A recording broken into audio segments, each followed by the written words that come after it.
Okay, we're going to focus here on the chain rule. So we have d of x is the square root of x cubed plus 2x plus 1.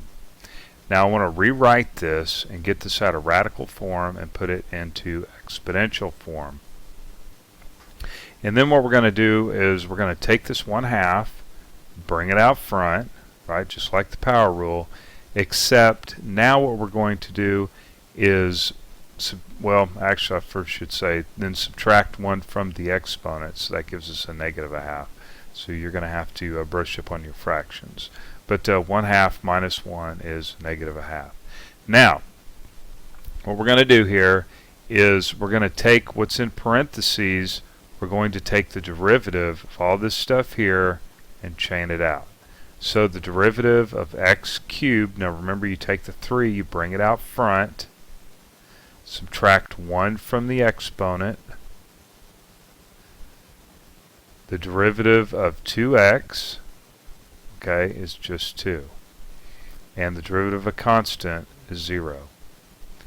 So there we go, we brought it outside. Now once we do this, we want to always simplify this stuff down. Usually most of the time you're asked to simplify it down, so that's what we're going to do. And a lot of these problems I'm going to simplify it as far down as I possibly can. Okay, so this stays up here in the numerator, and because this is a negative, that's going to go down into the denominator, but instead of writing it like this right here with a -1/2, of course, I go ahead and convert that back over into the radical. All right, and of course this 2 right here is going to go down into the denominator also. So you're going to have to brush up on fractions and simplifying, okay? Because man, that's just a good part of calculus altogether, and Cal 1 and 2 is nothing more than getting your algebra down. Seems like that's all we spend our time doing is algebra in calculus. But oh, I got a message. Got bad. I don't know. Alright, if you sent me a text message or something. Let me bring up that formula list here real quick.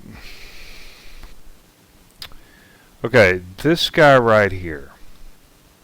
We took our 1/2, remember, that would be our n, and we brought it out front. Then we rewrote everything in parentheses. Now all that stuff in parentheses, I should say,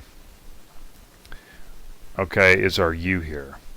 And then we subtracted 1 from the exponent, so that 1/2 became 1/2 minus 1 became a -1/2. And then what we did, all the stuff that was in parentheses, we brought it outside. Now that's what this u prime is right here. Okay, so this is kind of the chain rule part right here. So, so this was something that we discussed in an earlier problem, except I said, hey, don't worry about that. But now we need to worry about that.